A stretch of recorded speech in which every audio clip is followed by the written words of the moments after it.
ओम नमो भगवते वासुदेवाय नमः। आपके अपने YouTube चैनल जय मां कंजक में आपका बहुत बहुत स्वागत है। भगवान लक्ष्मी नारायण की कृपा आप और आपके परिवार पर सदा सर्वदा बनी रहे। आज की वीडियो में हम मार्गशीर्ष अघन मास महात्म्य का कथा अध्याय 8 आपके सामने प्रस्तुत करने जा रहे हैं। उम्मीद करती हूँ कथा का पूरा फल लेने के लिए आप कथा को शुरू से लेकर अंत तक जरूर श्रवण करेंगे। ओम नमो भगवते वासुदेवाय नमः। ब्रह्मा जी ने कहा, हे भगवान, महिमा में तुलसी की महिमा का सटीक वर्णन करें, जिनकी उपस्थिति मात्र से आपको बहुत खुशी मिलती है। श्री भगवान ने कहा, आभूषण, स्वर्ण पुष्प और मोती तो तुलसी का पत्ता चढ़ाने से मिलने वाले पुण्य का 16वां हिस्सा भी नहीं मिलता। जो तुलसी के अंकुरों से मेरी पूजा करता है वे गर्भ में प्रवेश नहीं करता, अर्थात उसका दूसरा जन्म नहीं होता और उसे मोक्ष की प्राप्ति होती है। तुलसी उगाकर उसके पत्तों से मेरी पूजा करनी चाहिए। वे स्वर्ग के साथ साथ श्वेत दीप में मेरे निवास में भी आनंद मनाएगा। यदि कोई मनुष्य कम से कम एक बार तुलसी के शुद्ध, सुगंधित और अखंडित पत्तों से मेरी पूजा करता है तो यम उस मनुष्य के पाप को मिटा देते हैं, जिसे वे अपने अभिलेख में लिखा हुआ देखता है।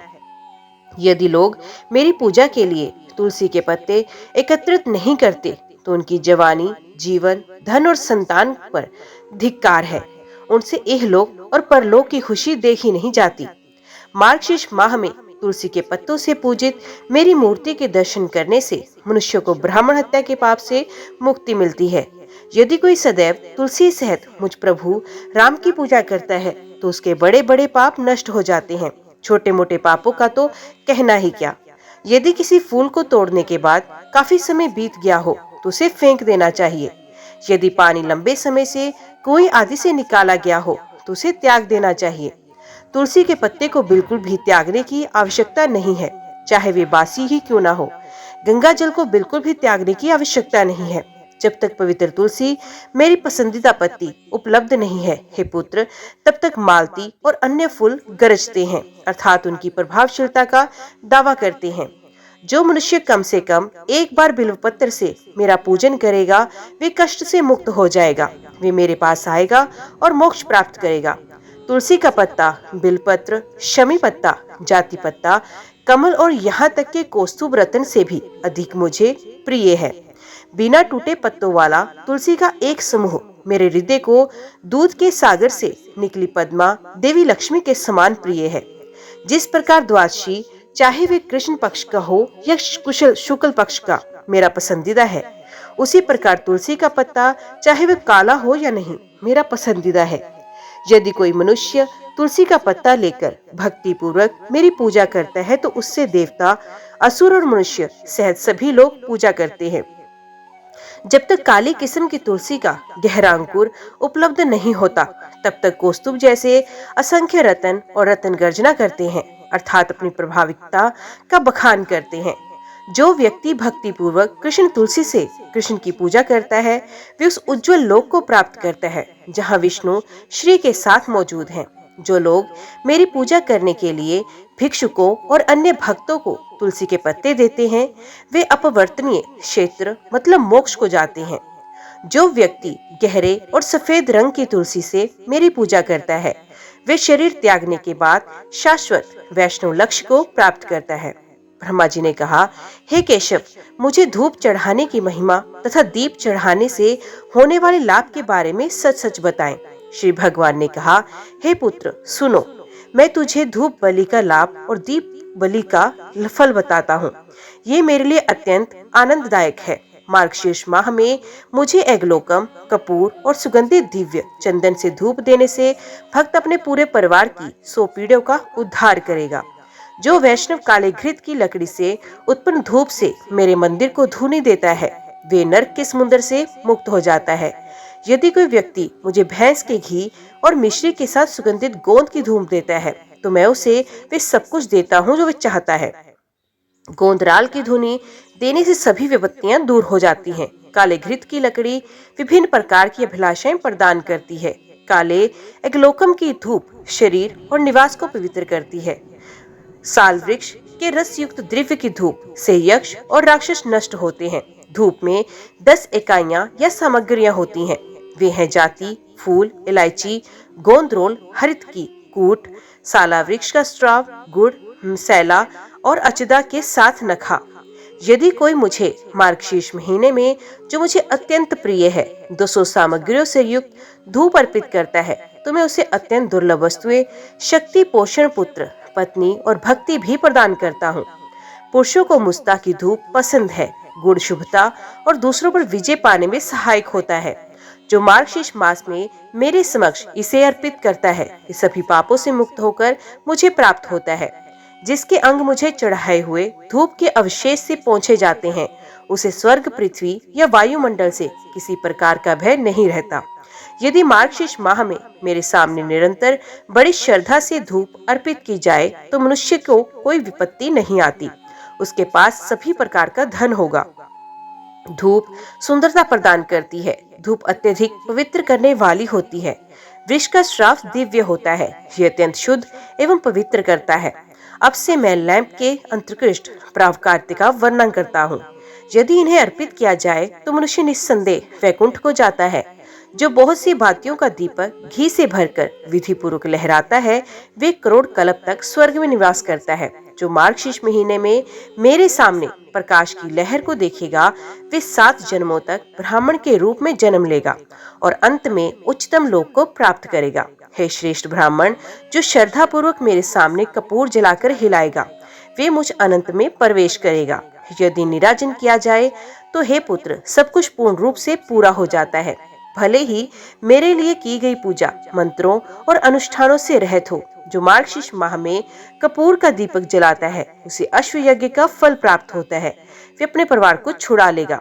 जो मेरे सामने या ब्राह्मणों के सामने और चौराहे पर दीपक जलाता है, वे अत्यधिक बुद्धिमान, पूर्ण ज्ञान से परिपूर्ण और तीव्र दृष्टि वाला होता है। जो मनुष्य मार्गशीर्ष माह में मेरे सामने घी या तेल का दीपक जलाता है, उसका पुण्य सुनो। वे अपने सभी पापों से छुटकारा पाता है। वे हजारों सूर्यों के समान देदीप्यमान हो जाता है। एक चमकदार हवाई रथ में वे मेरी दुनिया में जाएगा, जहां उसको सम्मान मिलेगा। अचतुर भक्त को हर प्रकार से दीपदान करना चाहिए। जो कोई इसे चढ़ाने के बाहर रख देता है, वे निश्चय ही नरक में गिरेगा। हे श्रेष्ठ ब्राह्मण, जो पापी लालच या घृणा का कारण दीपक को हटा देता है, वे दीपक को हटा देने के कारण अंधा और गूंगा हो जाता है। ओम नमो भगवते वासुदेवाय नमः। अभी हम श्रवण करते हैं गंगा की महिमा। जैमिनी ने कहा, हे गुरु, मुझे गंगा की महिमा फिर से बताओ। उसकी मिठास के कारण मैं फिर से गंगा का अमृत पीने की इच्छा करता हूँ। व्यास जी ने कहा, वे भी मैं तुम्हें बताऊंगा, क्योंकि तुम गंगा के भक्त हो। अकेले मनुष्यों के वे चरण फलदायक अर्थात पुण्यदायक होते हैं, जो गंगा के तट पर जाते हैं। वे अकेले कान हैं जो गंगा की लहरों की आवाज सुनते हैं। वे अकेली है वे फल देने वाली जीभ, जो अपनी पानी की विभिन्न प्रकार की मिठास को जानती है। वे अकेले ही फलदायी नेत्र हैं, जो गंगा की मनोहक तरंगों को देखते हैं। उसे फलदायी माथा कहा जाता है, जिस पर गंगा की मिट्टी का चिन्ह होता है। वह अकेले ही हाथ हैं, जो गंगा की पूजा करने की आराधना करते हैं। वे अकेले मनुष्य जीवन के चारों पुरुषार्थों का फल देने वाला शरीर है, जो गंगा के निर्मल जल में गिरा है। हे श्रेष्ठ ब्राह्मण, स्वर्ग में रहने वाले मृत पूर्वजों के सभी पितर अपने पुत्र को देखकर गंगा के तट पर जाते हैं और उसके जल को देखकर प्रसन्न होते हैं और उसकी प्रशंसा करते हैं। हे जैमिनी, कहते हैं पूर्व जन्म में हमने एक प्राप्त करने के लिए धार्मिक पुण्य किया था, अच्छी अवस्था, और ये अक्षय होगा, क्योंकि हमारे पास ऐसा पुत्र है। अब उन्होंने हमें गंगा जल से तृप्त किया है। हम उस परम लोक में जाएंगे जिसे पाना देवताओं के लिए भी कठिन है। जो पदार्थ हमारा बेटा हमें गंगा और गंगा में अर्पित करेगा, वे सभी हमारे लिए अक्षय होगा। इसी प्रकार नरक में रहने वाले और सभी दुखों से भरे हुए पुरुष भी अपने पुत्र गंगा के तट पर जाते हुए देखकर इस प्रकार बोलेंगे, यहाँ तक कि हमारे पुत्र की कृपा से हमारे द्वारा किए गए सभी पाप भी समाप्त हो गए। नरक में यातना दो नष्ट हो जाओगी। हम सभी नरक की उन सभी यातनाओं से मुक्त हो गए, जिन्हें सहन करना अत्यंत कठिन है। अब पुत्र की कृपा से हम सर्वोच्च पद पर पहुँचेंगे। जो मनुष्य तीर्थ यात्रा करके मूर्खता पूर्वक घर लौटता है, उसके मन निराश हो जाते हैं और वे सब जैसे आए थे वैसे ही वापस चले जाते हैं। गंगा की तीर्थ यात्रा करते समय व्यक्ति को मांस, सहवास, झूला, घोड़ा, हाथी, इसी प्रकार जूते, छाते का भी उपयोग नहीं करना चाहिए। यात्रा की थकान से होने वाली परेशानी को कष्टकारी नहीं माना जाता। गंगा स्नान के समय घर में सहवास की एक विधि जो किया जाता है कि सुख को याद नहीं करना चाहिए। गंगा की तीर्थ यात्रा के दौरान मिथ्या भाषण और विधर्मियों के संपर्क से बचना चाहिए। दिन में 2 बार भोजन करना, झगड़ा करना, दूसरों की निंदा करना, लालच, अहंकार, क्रोध और ईर्ष्या से भी बचना चाहिए। गंगा की यात्रा करते समय अधिक हंसने, शोक करने से बचना चाहिए। जमीन पर सोते समय अपने आप को ऐसे देखना चाहिए जैसे कि बिस्तर पर सो रहे हों। मनुष्यों को रास्ते में चलते समय गंगा जी के शुभ नामों का उच्चारण करना चाहिए। देवी गंगा की महिमा सभी पापों को नष्ट करती है।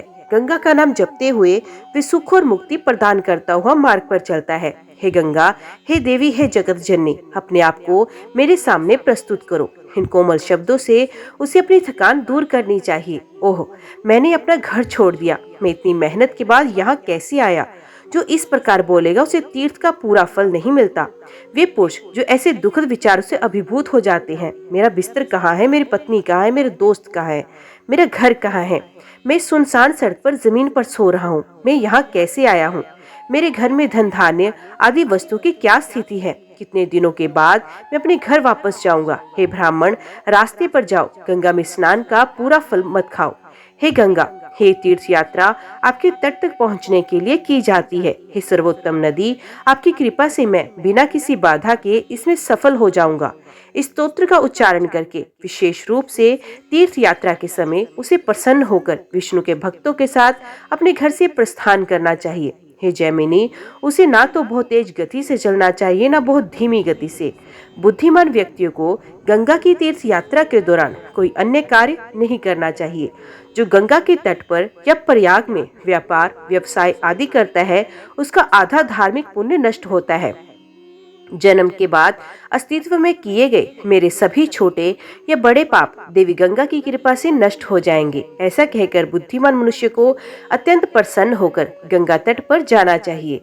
माँ गंगा को देखकर उसे ये भजन बोलना चाहिए। आज मेरा अस्तित्व सफल हुआ, आज मेरा जीवन अच्छी तरह से जी रहा हूँ, क्योंकि मैं अपनी आंखों से वास्तव में आपको देख रहा हूँ। हे देवी, आपके दर्शन मात्र से ही मुझ महापापी का करोड़ों जन्मों से उत्पन्न पाप नष्ट हो गया है। इस प्रकार बोलते हुए उसे भक्ति से परिपूर्ण होकर अपने शरीर को भूमि पर गिराकर अर्थात साष्टांग प्रणाम करके देवी जानवी को प्रणाम करना चाहिए। फिर हे ब्राह्मण श्रेष्ठ, उसे हाथ जोड़कर भक्ति के साथ और अत्यधिक प्रसन्न होकर फिर से भजन का उच्चारण करना चाहिए। हे गंगा, हे देवी, हे जगत जननी, मैं अपने पैरों से आपके जल को छू रहा हूँ, प्रसन्न होकर मेरा ये दोष क्षमा करें। हे शुभ, तुम्हारा जल स्वर्ग तक जाने की सीढ़ी है, इसलिए मैं इसे अपने पैरों से छू रहा हूँ। हे गंगा, हे देवी, मैं आपको बारंबार नमस्कार करता हूँ। तब बुद्धिमान व्यक्ति को श्रद्धा पूर्वक सर पर गंगा जल लेकर गंगा गंगा कहते हुए गंगा की धारा में प्रवेश करना चाहिए। मैं अपने शरीर को आपकी मिट्टी से मलता हूँ, जो बहुत कोमल और सभी पापों को नष्ट करती है। हे माँ, मेरा पाप दूर करो। अपने शरीर को गंगा की मिट्टी से सना हुआ और गंगा गंगा शब्द कहते हुए उसे गंगा में स्नान करना चाहिए, जिससे सभी पाप नष्ट होते हैं। फिर पहले बताए गए स्तोत्र की संगत में फिर से मिट्टी लेकर, और जो स्तोत्र अब बताया जाएगा उसकी संगत से फिर से मिट्टी लेकर उसे श्रद्धा पूर्वक स्नान करना चाहिए। हे गंगा, हे ब्रह्म स्वभाव वाली, मैं तुम्हारे शुद्ध जल में स्नान कर रहा हूँ, मुझे पवित्र ग्रंथों में बताया हुआ फल दीजिए।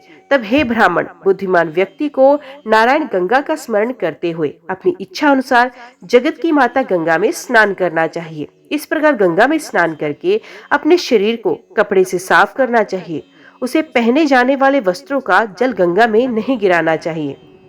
बुद्धिमान व्यक्ति को गंगा में अपने दांत साफ नहीं करने चाहिए।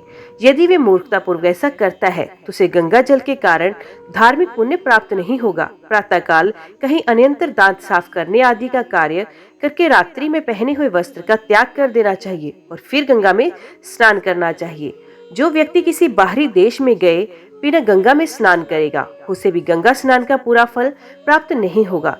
स्नान करके बुद्धिमान व्यक्ति को अपने शरीर पर विभिन्न स्थानों पर मिट्टी के चिन्ह लगाने चाहिए। फिर स्थिर मन से पितरों आदि को जल का तर्पण देना चाहिए। जो उन्हें गंगा जल से तर्पण देता है उसकी जटाएं सैकड़ों करोड़ वर्षों तक तृप्त रहती हैं। हे ब्राह्मण श्रेष्ठ, जो गंगा पर श्राद्ध करके उन्हें अर्पित करता है उसके बाल देवताओं के निवास अर्थात स्वर्ग में प्रसन्न रहते हैं। व्रत रखकर गंगा में स्नान आदि अनुष्ठान करके फिर उसे उपहार देना, देवताओं की पूजा करना, जय गंगा की जय जयकार करना जैसे कार्य करने चाहिए जो गंगा में करने से नष्ट नहीं होते। उपवास करने, गंगा स्नान जैसे अनुष्ठानों को पूरा करके उसे 5 प्रमुख यज्ञ करने चाहिए और गंगा की पूजा करनी चाहिए। एक बुद्धिमान व्यक्ति को देवी गंगा और श्री विष्णु की छवि को नारियल के दिव्य जल से स्नान कराना चाहिए। गंगा की छवि के अभाव में उसे अपने हृदय में हर गंगा का स्मरण करके नारियल जल को गंगा जल में डाल देना चाहिए। फिर उसे दिव्य सुगंधित द्रव्यों घी से भरे उज्जवल दीपक, सुगंधित धूप, कई सुंदर फूल, कई पके फल, खाने की उत्कृष्ट सामग्री, पैर धोने के लिए पानी, आदर सहित गंगा और विष्णु की छवियों की भक्ति पूर्वक पूजा करनी चाहिए। प्रसाद, मुंह धोने के लिए पानी, खदिरा के साथ तांबूल, इसी तरह अन्य विशेष उपहारों के साथ विभिन्न स्तुतियां और खाने की वस्तुओं के प्रसाद के साथ तब बुद्धिमान व्यक्ति को भक्ति पूर्वक उस देवी की छवि के चारों ओर 3 बार परिक्रमा करनी चाहिए जिनकी पूजा की जाती है और उनके विष्णु सर्वोच्च भगवान उन्हें अपनी दाहिनी ओर रखते हैं। तब बुद्धिमान व्यक्ति शारीरिक कृत्यों, मन और वाणी के माध्यम से एक गंभीर प्रतिज्ञा करता है कि हे पापहीन, हे जानू की बेटी, मैं आज बिना भोजन किए अगले दिन अर्थात कल भोजन करूंगा, मेरा आश्रय बनो। वे अत्यंत प्रसन्न होकर अपनी निद्रा को वश में करके रात्रि को जागता रहे। यदि बुद्धिमान व्यक्ति केवल फल खाने के लिए बहुत कमजोर है तो श्रेष्ठ ब्राह्मण उसे बहुत थोड़ा भोजन करना चाहिए लेकिन पूरा भोजन नहीं करना चाहिए। हे जैमिनी, उसे प्रातःकाल गंगा तथा विष्णु की छवियों की पूजा करके अपनी संपत्ति के अनुसार ब्राह्मण को दान देना चाहिए। हे सर्वोत्तम नदी, वे सब पूजा तुम्हारे सामने जागते रहना तुम्हारे अनुग्रह से दोष रहित है। इस प्रकार बोलकर महागंगा को नमस्कार करके और नित्य क्रम करके ब्राह्मण को स्वजनों सहित अपना व्रत तोड़ना चाहिए। हे प्रिय, जो गंगा के तट पर इस प्रकार पवित्र व्रत करता है उसके धार्मिक पुण्य का फल मुझसे सुनो जो मैं कह रहा हूँ। वे अन्य अर्थात पूर्व अस्तित्व के दौरान किए गए पापों से मुक्त हो जाता है। वे विष्णु का रूप धारण करके विष्णु की नगरी में पहुंचकर विष्णु के साथ आनंद मनाता है। हजारों करोड़ कल्पों और सैकड़ों करोड़ कल्पों तक विष्णु की नगरी में रहते हुए वे सभी समृद्धि का आनंद लेता है जिसे प्राप्त करना बहुत मुश्किल है। वे विष्णु के आदेश से वे ब्रह्मा के लोक में जाता है। ब्रह्मा की दुनिया में वे समृद्धि का आनंद लेता है जो देवताओं के लिए पाना बहुत मुश्किल है। उतने समय अर्थात 1000 करोड़ कल्पों और सैकड़ों करोड़ कल्प तक ब्रह्मा के लोक में रहते हुए वे एक सुंदर रथ पर सवार होकर ब्रह्मा के निवास से शिव के पास जाता है। वहाँ वे नाना प्रकार के सुख भोगता है जिनका मिलना अत्यंत कठिन है। उन्हें शिव के सेवकों का मुखिया पद भी प्राप्त होता है। अन्य अनेक शब्दों में बोलने से क्या लाभ। तब वे मेधावी व्यक्ति इतनी अवधि तक शिव के निवास में रहने के बाद हे कन्या, इंद्र की तरह इंद्र के लोक में जाएगा। फिर वे उस पुण्यात्मा देवता के साथ एक ही आसन पर रहेगा। वहाँ सैकड़ों करोड़ कल्पों की अवधि तक अपनी सभी इच्छित वस्तुओं का आनंद लेने के बाद वे दूसरे चंद्रमा की तरह वहाँ से सूर्य की दुनिया में जाएगा। वहाँ चंद्रमा के पास अमृत का आनंद लेकर वे पुण्य पृथ्वी पर आकर एक संप्रभु सम्राट बनेगा। लंबे समय तक पृथ्वी की रक्षा करने और सभी शत्रुओं पर विजय प्राप्त करने के बाद वे अपने जीवन के अंत में खुशी से गंगा में मृत्यु को प्राप्त होगा। फिर वे परम तेजस्वी स्वयं भुजमान में बैठकर भगवान के उस नगर में जाता है जहाँ देवताओं के लिए भी पहुँचना कठिन है। मनु के 4 युगों तक वहाँ सभी सुखों का आनंद लेने के बाद वे सर्वोच्च ज्ञान प्राप्त करके मुक्ति प्राप्त करेगा जिसे सुरक्षित करना कठिन होगा। इसमें कोई संदेह नहीं कि जो व्यक्ति गंगा की तीर्थ यात्रा के दौरान रास्ते में मृत्यु को प्राप्त होगा वे भी सर्वोच्च स्थान पर जाएगा। त्रेता और द्वापर युग के संधि काल में पृथ्वी पर सत्यधर्म नाम का एक धार्मिक और मधुरभाषी राजा था। उस राजा की रानी का नाम था विजया।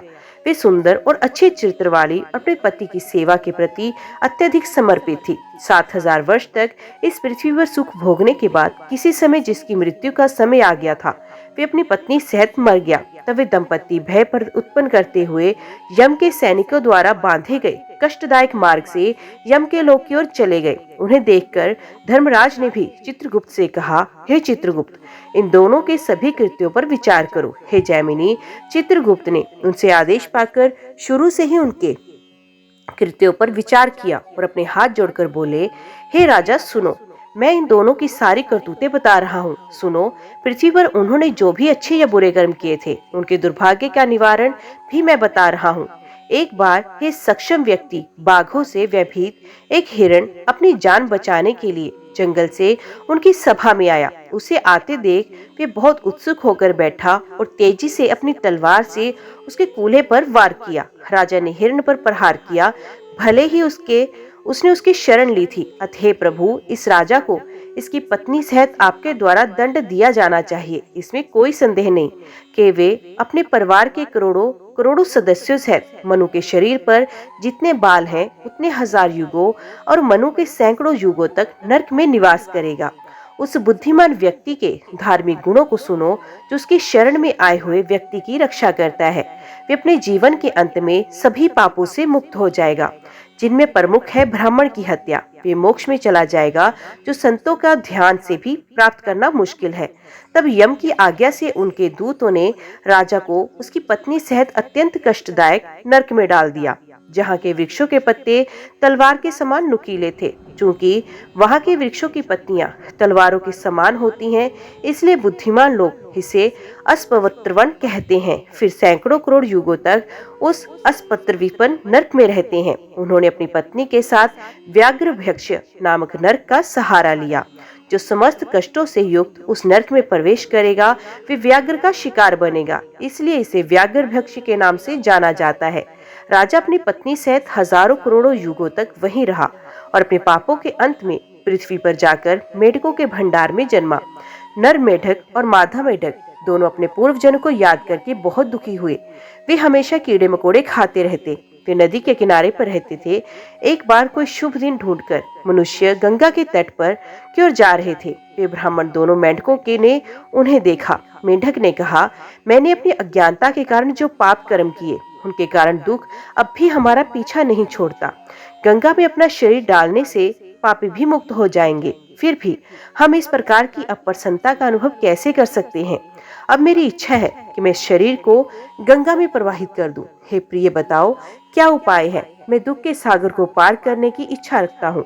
मादा मेढक उसकी बातें सुनकर विनम्रता से बोली, हे प्रभु, इस पीड़ा को सहन करना असंभव नहीं है, ऐसा जल्दी करो। हे ब्राह्मण, तब दंपति शुभ वस्तु की दाता गंगा को याद करते हुए प्रसन्न हुए मरने के लिए तुरंत तीर्थ यात्रा पर निकल पड़े। बहुत दिनों से भूखे उन्हें रास्ते में जाते हुए एक जहरीले डरावने घातक सर्प ने देख लिया। घातक सर्प ने कहा, हे पापी मेढको, तुम जिनकी मृत्यु का समय आ गया है, अत मैं जो भूखा हूँ वे मैं तुम्हें खाऊंगा। तब दुखी बहुत डरे हुए दंपति ने उस घातक सर्प के प्रति जो उनके सामने था श्रद्धा पूर्वक कहा, ये शब्द हमारे हृदय में, हे सर्प, मृत्यु का थोड़ा सा भी भय नहीं। पूर्व काल में मैं पृथ्वी पर सत्य धर्म नाम का राजा था। ये मेरी विजया नाम की पत्नी है। प्रलोभन के कारण मैं दुष्ट उसका सहारा लिया। उस कृत्य के कारण मुझे यम के घर में लंबे समय तक पीड़ा का सामना करना पड़ा। अपने कर्म का शेष फल भोगने के लिए मैं अपनी पत्नी सहित मेढकों के भंडार में गया। पापी का किया हुआ कर्म उसे नहीं छोड़ता। हे सर्प, हम वास्तव में उच्चतम धाम में जाने की इच्छा रखते हैं। हम अपने शरीर को उनमें डालने के लिए गंगा के तट पर जा रहे हैं। हे सर्प, नरक में पीड़ा देने वाला, अपना अंधाधुंध काम छोड़ दो। हमें खाकर तुम्हें कितना सुख मिलेगा। विष्णु हमारे हृदय में निवास करते हैं, उसी प्रकार हरि आपके हृदय में भी निवास करते हैं। अतः हे सर्प, हमें तुझसे क्या बैर? बुद्धिमान व्यक्ति को कभी भी किसी जीवित प्राणी को कष्ट नहीं पहुंचाना चाहिए। यदि ये किया जाता है तो ये नियति नहीं है जो इसे लाती है। मनुष्य को हानि पहुंचाने से, अर्थात उन्हें हानि पहुंचाने के लिए प्रेरित करने से दुष्ट नीति स्वयं उनके जीवन, पुत्र, पत्नी, धन और वैभव को छीन लेगी। जिसके हृदय में सदैव हिंसा हो, अक्षर रहने वाले हैं, उसके लिए देवताओं के नाम का बड़बड़ाना, तपस्या करना या बलिदान देना किस काम का? वे मनुष्य जो किसी जीवित प्राणी को हानि पहुंचाता है, विष्णु को भी हानि पहुंचाता है। पूज्य लक्ष्मी सभी जीवित प्राणियों के शरीर में निवास करती हैं। भगवान विष्णु स्वयं को कई प्रकार से निर्मित करके सांसारिक अस्तित्व के आनंद ग्रह में एक बच्चे की तरह खेलते हैं। एक संवेदनशील प्राणी का शरीर सर्वोच्च आत्मा का निवास स्थान है। विष्णु स्वयं सर्वोच्च आत्मा है, इसलिए नुकसान करने से बचना चाहिए। दूसरे का जीवन नष्ट करके अपना ही सुख मिलता है, लेकिन एक की खुशी क्षणिक होगी जबकि दूसरे की जान चली जाएगी। ये पृथ्वी पर लोगों का अद्भुत व्यवहार है। किसी अन्य व्यक्ति को बड़े प्रयास से मारकर वे अपना सुख प्राप्त करते हैं। बुद्धिमान व्यक्ति कभी स्वयं को नहीं जानता। उसे अपने मन में सोचना चाहिए, मैं विष्णु हूँ, वे विष्णु भी है। जो इस सांसारिक अस्तित्व में किसी दूसरे व्यक्ति की पीड़ा से दुखी है और उसकी खुशी पर खुश होता है, उसे वास्तव में विष्णु ही जानना चाहिए। मोह से धोखा खाने वाले मनुष्यों के सुख और दूसरों की हानि पहुंचाने से जो सुख मिलता है उस पर धिक्कार है। हे सरप, मनुष्य को उन सुख दुखों का फल शीघ्र ही प्राप्त होता है जो वे पृथ्वी पर किसी प्राणी को देता है। इसलिए हे सरप, हानि करना छोड़ दो और खुश रहो। जब आप प्रसन्न होगे तो हम दुख के सागर के दूसरे किनारे पर चले जाएंगे। सर्प ने कहा, जब दूसरों को मारने में वास्तव में कोई बड़ा पाप नहीं होगा। आपने सत्य कहा है कि दूसरों का अहित नहीं करना चाहिए, लेकिन सभी शिकारों के मामले में नुकसान शामिल नहीं है। विष्णु विश्व रूप है, सच तो है, इसके बारे में कोई संदेह नहीं। उसने ही शिकार और उसे खाने वाले का मिलन करा रखा है। वे स्वयं ही अपना निर्माण करता है और स्वयं ही अपनी रक्षा करता है। वे खुद ही खाता है। ऐसी ही विष्णु की रचना है।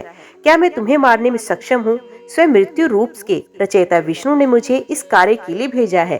वे ईश्वर जिसने तुम्हें बनाया और जो सदैव तुम्हारी रक्षा करता है और जो मृत्यु के समान स्वभाव वाला है, आज मुझे निमित्त बनाकर तुम्हें मार रहा है। व्यास जी ने कहा, तब सर्प ने रास्ते में मेढकों के जोड़े को खा लिया जो बड़ी भूख के कारण गंगा गंगा शब्द बोल रहे थे।